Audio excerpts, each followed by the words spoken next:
Ciao a tutti e bentornati su Lernamo. Anche tu, sì, proprio tu, stai studiando italiano da tantissimo tempo e ti ritrovi a conoscere tante regole di grammatica, ma a non essere in grado di metterle in pratica sul serio? Beh, se è così, allora sei nel posto giusto. Spesso le regole che troviamo nei libri di grammatica ci possono sembrare impossibili da memorizzare e ancora più impossibili da utilizzare e applicare in contesti reali. Ma infatti sono importantissime per comunicare bene. L'importante è prendere confidenza con queste regole e applicarle costantemente in maniera creativa. E quando parlo ovviamente di maniera creativa intendo cose più interessanti e stimolanti rispetto ai soliti esercizi di grammatica che vanno bene all'inizio per internalizzare la regola, ma poi devono essere integrati o sostituiti con qualcosa di più dinamico, divertente, creativo appunto. Ci sono veramente tantissimi modi per praticare la lingua che si sta studiando in maniera divertente e in questo video ve ne mostrerò alcuni. Siete pronti? Cominciamo! Primo modo, trovare un amico di penna. La corrispondenza, si sa, è un hobby che sta un po' cadendo in disuso, soprattutto tra i giovani, ma mi sembra una scelta molto interessante, affascinante e allo stesso tempo un modo divertente per praticare soprattutto la lingua straniera che si sta studiando in forma scritta. Potrete davvero scrivere a persone che vivono in qualsiasi parte del mondo e che sono madrelingua nella lingua che voi state studiando. E potrete farlo sia con il metodo tradizionale, quindi utilizzando carta e penna, sia con i metodi più moderni, utilizzando quindi le email, la chat. E no, tranquilli, per trovare un amico di penna non dovete necessariamente andare nel paese di interesse, potete semplicemente trovarne uno online su siti dedicati proprio alle persone che desiderano incontrare amici di penna, come per esempio il sito PenPalGate o International Pen Friends. Un secondo modo molto interessante, dinamico, divertente per praticare una lingua straniera è sicuramente ascoltare musica o podcast in quella lingua. Ed è una cosa che i miei studenti sanno molto bene perché io lo ripeto continuamente a loro. Diciamocelo, chi è che non ama la musica?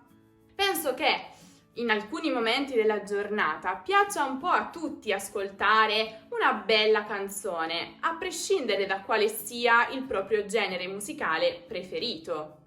Ebbene, ascoltare canzoni nella vostra lingua di studio sarà non soltanto divertente perché ovviamente starete ascoltando della musica, ma sarà anche molto utile, vi permetterà di praticare un po' il suono della lingua straniera che state studiando e allo stesso tempo di imparare nuove parole. Potete davvero sfruttare al massimo questa attività. Per esempio potete cantare insieme al cantante per praticare la vostra pronuncia.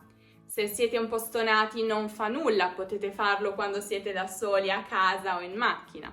O ancora potete trascrivere il testo come se fosse un dettato o potete tradurre il testo della canzone. Tutti questi esercizi saranno veramente fondamentali e vi aiuteranno a incrementare il vostro vocabolario e la vostra conoscenza della lingua, ma allo stesso modo anche come i madrelingua formano in maniera creativa delle frasi con la lingua. E ovviamente anche i podcast sono una valida alternativa che vi permette di essere esposti alla lingua che state studiando. Li potete ascoltare ovunque, mentre state cucinando, mentre siete sui mezzi pubblici, mentre siete in palestra, mentre vi state facendo la doccia. E onestamente non importa se non avete un livello molto alto della lingua, non importa se vi distraete di tanto in tanto e quindi non riuscite a seguire tutto il filo del discorso. Quello che è importante è, come dicevo prima, essere esposti alla lingua di studio, quindi sentirne continuamente il suono, riuscire a riconoscerne le regolarità, abituare le vostre orecchie alla lingua. Terzo modo, un modo perfetto per chi ama giocarci, e cioè mi riferisco ai videogiochi. Ebbene sì, perché giocare ai videogiochi nella lingua di studio potrebbe davvero rivelarsi molto molto efficace. Ovviamente ne dovete essere appassionati. Ma se lo siete, questo è veramente un ottimo modo per imparare divertendosi allo stesso tempo. Naturalmente all'inizio vi sembrerà di essere bombardati con cose che non conoscete, soprattutto se non avete un livello molto avanzato nella lingua di studio, perché ovviamente nel caso dei videogiochi soprattutto il vocabolario è molto specifico, molto legato al contesto in questione, ma con il tempo vedrete passi da gigante e progressi che la vostra lingua di studio farà. Un altro metodo importantissimo per praticare in maniera divertente e interessante la vostra lingua di studio è guardare canali TV in streaming, come per esempio per quanto riguarda l'italiano Rai Play o Mediaset Play, le due maggiori reti televisive italiane disponibili su qualsiasi dispositivo. Come? Vi starete chiedendo voi. Come? Come guardiamo la TV se i canali sono disponibili solo per chi si connette dal paese in cui si trovano le reti televisive? Nessun problema.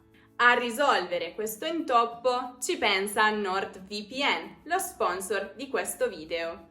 Con NordVPN, infatti, potrete filtrare la vostra connessione e visualizzare il contenuto di siti web altrimenti non accessibili dal vostro paese. Per fare questo dovrete semplicemente aprire il programma, scorrere nella lista dei vari paesi del mondo, selezionare quello che vi interessa, quello in cui volete virtualmente trovarvi e il gioco è fatto. E tranquilli perché NordVPN è disponibile su qualsiasi dispositivo, PC, tablet, smartphone. E vi ricordo anche che utilizzando il codice coupon LERNAMO o iscrivendovi attraverso il link che vi ho lasciato in descrizione pagherete soltanto un paio di euro al mese per questo fantastico servizio. Altro metodo, guardare video su YouTube. Si sa, YouTube è una piattaforma che offre migliaia e migliaia di video gratuiti realizzati da persone da qualsiasi parte del mondo sui più disparati argomenti. Quindi vi basterà scegliere la vostra lingua di studio e iniziare a guardare un'infinità di video. Scegliete, mi raccomando, tanto canali di insegnamento della lingua che state imparando, quanto canali in quella lingua dedicati proprio ai madrelingua. E a proposito di questi ultimi, scegliete ovviamente l'argomento che più vi piace. Se siete appassionati di finanza, guardate video di finanza nella lingua che state imparando. Stessa cosa vale per la cucina, per i libri, la moda, le auto, il calcio e così via. Questo infatti vi permetterà di mantenere sempre molto alta la vostra motivazione, perché ovviamente state guardando una cosa che vi piace e allo stesso tempo sarà super efficace, super utile. Avrete molte più parole riguardo proprio al vocabolario di quell'argomento che preferite e di cui magari parlate anche più spesso. E YouTube è una piattaforma fantastica perché nel caso in cui doveste averne bisogno è sempre possibile attivare i sottotitoli o è sempre possibile aumentare o ridurre la velocità del video. Insomma, veramente tutto per le vostre esigenze. Un altro metodo che trovo molto interessante per praticare la lingua straniera che si sta studiando è quello di partecipare a un tandem linguistico. Questa attività è perfetta non soltanto per imparare una lingua, ma infatti anche per socializzare. In un tandem i partecipanti sono generalmente due, di cui uno sta imparando la lingua madre dell'altro. E questo apprendimento avviene attraverso lo scambio di materiale scritto o video o audio ed è stato classificato come uno dei metodi più efficaci per imparare una lingua, perché ovviamente avete la possibilità di parlare con qualcuno che quella lingua la usa tutti i giorni e potrete imparare tutta una serie di espressioni e parole che si usano quotidianamente in quella lingua e che magari rischierete di non trovare invece sui libri. E ovviamente la rete è piena di siti che vi mettono a disposizione una lista di persone che vogliono fare un tandem, quindi uno scambio linguistico con la vostra madrelingua. Un esempio è proprio il sito tandem.net o ci sono anche applicazioni che fanno questo, come per esempio HelloTalk. Un'altra cosa che trovo veramente molto interessante e estremamente efficace per praticare la lingua che si sta imparando è fare un corso di teatro in quella lingua. What? Sì, avete capito bene. Ora, è chiaro che molti non sono portati per la recitazione, è chiaro che a molti non piace perché li fa sentire a disagio, è chiaro che molti non hanno ancora raggiunto un livello di competenza sufficiente per seguire un corso di teatro in quella lingua. Ma credetemi, se avete la possibilità, se non vi vergognate troppo, se avete raggiunto un livello intermedio sufficiente, secondo me è un'esperienza da provare, perché veramente vi aiuterà moltissimo a migliorare la vostra abilità nel parlare, ma allo stesso tempo anche nell'ascolto. Poi è una maniera coinvolgente di studiare, avrete l'opportunità di stringere nuove amicizie, magari con madrelingua della lingua che state studiando, avrete l'opportunità di andare anche oltre le semplici regole di grammatica. Ovviamente potrete sfruttare quelle regole che conoscete, ma potrete anche acquisire maggiore conoscenza e consapevolezza di come in quella lingua utilizzano per esempio il linguaggio dei gesti o in generale il linguaggio del corpo, che sono cose che difficilmente sui libri potrete imparare. E per seguire un corso di questo tipo non dovete davvero andare nel paese di cui state imparando la lingua, non è necessario, perché in tutto il mondo ci sono, in tutte le grandi città, associazioni, organizzazioni, istituzioni dedicate alle varie lingue che si possono imparare, basta soltanto cercare. E questo tipo di organizzazioni offrono proprio dei corsi di questo tipo, ma anche altre attività, quindi se il teatro non è proprio la vostra cosa, potete tranquillamente cercare delle altre attività da fare sempre nella lingua che state studiando con persone che come voi sono appassionate di quella lingua o che sono per esempio madrelingua che vivono all'estero. Quindi potrete organizzare per esempio eventi come serate cinema, competizioni sportive, attività di volontariato e molto altro. Tutto sta nel saper cercare quello che nella vostra città è a disposizione. Insomma, il mio consiglio è: cercate sempre di aggiungere un pizzico di creatività quando state studiando, perché solo questo vi permetterà di mantenere alta la motivazione, di decidere di non mollare. Dovete fare quello che più vi piace nella lingua che state studiando, così non diventerà come un obbligo, come una sofferenza, come qualcosa che dovete fare a tutti i costi e quindi che diventa alla fine molto noioso. No, Vi ricordo poi che se volete ascoltare l'esperienza diretta di una persona che come voi sta imparando l'italiano e quindi sicuramente come voi ha incontrato le stesse difficoltà e sta ancora affrontando molte difficoltà, potete guardare l'intervista che ho realizzato con un mio studente, Mahesh.